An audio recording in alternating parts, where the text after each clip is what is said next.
ఆంధ్ర అందరికీ నమస్కారం. ఇవాళ ఏదైతే ఒక ఫేక్ కేసు పెట్టి గత 4 సంవత్సరాలుగా నన్ను వేధింపులకు గురి చేసినారో, మరి ఆ దేవుడి దయ వల్ల సత్యం నా పక్కన ఉండడంతో ఇవాళ ఆ కేసు అంతా కూడా డిశ్చార్జ్ అయిపోవడంతో మరి స్వామివారి అంటే మా అందరికీ కూడా చాలా చాలా నమ్మకం. వెంకటేశ్వర స్వామివారి దగ్గరికి కాలినడకన వస్తామని మొక్కు ఉండింది. ఇవాళ క్లీన్ చీట్ వచ్చిన సందర్భంలో కాలినడకన వచ్చి మొత్తం మేమందరం కూడా మొక్కు తీర్చుకోవడానికి రావడం జరిగింది. మా కుటుంబ సభ్యులు, జాగృతి కుటుంబ సభ్యులు, తెలంగాణ వాళ్ళు, ఇక్కడి నుంచి ఆంధ్రాలో ఉన్న అనేక మంది అన్నదమ్ములు, మేల్కోరే వాళ్ళు, శ్రేయోభిలాషులు అందరూ కూడా వచ్చారు. వారందరికీ కూడా మనస్ఫూర్తిగా నమస్కారం. ఆ స్వామివారి దయ వల్ల మరి క్లీన్ చీట్ తర్వాత మేము ఏదైతే పొలిటికల్ పార్టీ పెట్టాలనుకుంటున్నామో దానికి కూడా స్వామివారి ఆశీస్సులు మనస్ఫూర్తిగా ఉంటాయని చెప్పి కోరుకుంటున్నాను. Thank you. జై తెలంగాణ. ఇది ప్రజల తిరుగుబాటు. ప్రజలు గాని కండెర్ర చేస్తే మీ ఊర్లోనే మీకు పుట్టుగతులుండవు. ఈ విషయం మీరు గుర్తుపెట్టుకోండి. తెలుగుదేశం పార్టీ లేకుండా చేస్తాడంట. నిన్ను పుట్టించిన దేవుడు వల్ల కూడా కాదు. కబద్దార్, జాగ్రత్తగా ఉండమని హెచ్చరిస్తున్నాను.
పట్టింది కాబట్టి ఈ గ్రహణం టైంలో మనం ఆ గ్రహణాన్ని వీడగొట్టడానికి మరి ఇక్కడికి వచ్చి ప్రొటెస్ట్ చేస్తూ ఉన్నాం.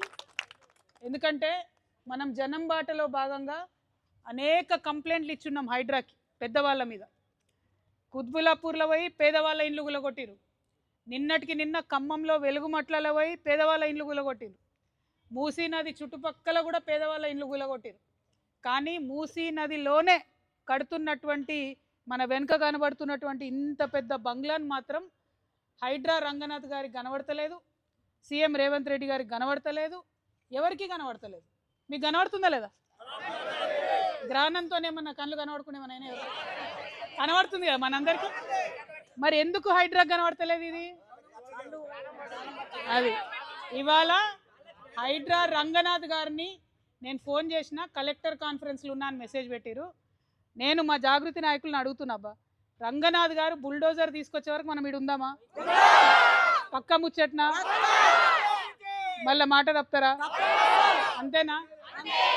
సో అప్పుడు ఎప్పుడు కమిషనర్ గారు కాల్ చేసినా కూడా అప్పుడు బుల్డోజర్ తీసుకొని రమ్మని చెప్తాం.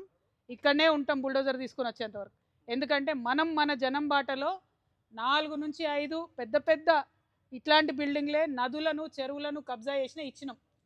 రంగనాథ్ గురు కూడా యాక్షన్ తీసుకుంటా అన్నారు. ఎక్కడ యాక్షన్ తీసుకోలే. యాక్షన్ ఎక్కడ తీసుకున్నారు?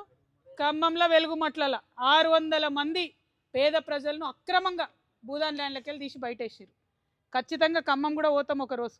కానీ ఇవాళ ఇక్కడ మూసీ నదిలో ఆ పక్కన మధు పార్క్ రిడ్జ్ అనేటటువంటి మధ్యతరగతి వాళ్ళు కట్టుకున్నటువంటి అపార్ట్మెంట్స్ ఉన్నాయి. ఆ అపార్ట్మెంట్ కట్టి 20 ఏళ్ళు అయింది. అక్కడికి పోయి అది తీసేయమని లొల్లి పెడుతున్నారు. కానీ ఇది ఇప్పుడిప్పుడే కడుతురు కదా, దీంట్లో ఎవరికి నష్టం జరగలే కదా. మరి ఇప్పుడిప్పుడే మూసి నదిలో కడుతుంటే ఎందుకు దీన్ని ముట్టుకుంటలేరు? మాకు ఈ ప్రైవేట్ వాళ్ళతోనేం పంచాయతీ లేదు. ఖచ్చితంగా ప్రభుత్వంతోనే మా పంచాయతీ. పర్మిషన్ ఇచ్చింది బీఆర్ఎస్ ప్రభుత్వం. కాంగ్రెస్ వచ్చినాక 6 నెలలు ఆపినరు. తర్వాత ఆమ్యామ్య తర్వాత మళ్ళీ వర్క్ స్టార్టెడ్. కాబట్టి ఇవాళ మేము ఒకటే అడుగుతున్నాం, న్యాయం అందరికి ఒకటే ఉండాలి. ఫైట్ చేద్దామా? పక్కా ముచ్చట్నా? పక్కా చేతులు ఎత్తురబ్బా, పిడికిలు బిగించురబ్బా. జై తెలంగాణ, జై తెలంగాణ. కాపాడుకుంటాం మూసీ నదిని. పరిరక్షించుకుంటాం తెలంగాణ వనరులను. జై తెలంగాణ, జై జాగృతి, జై జాగృతి, జై తెలంగాణ. హైడ్రా అంటే బుల్డోజర్ లావా అనాలి.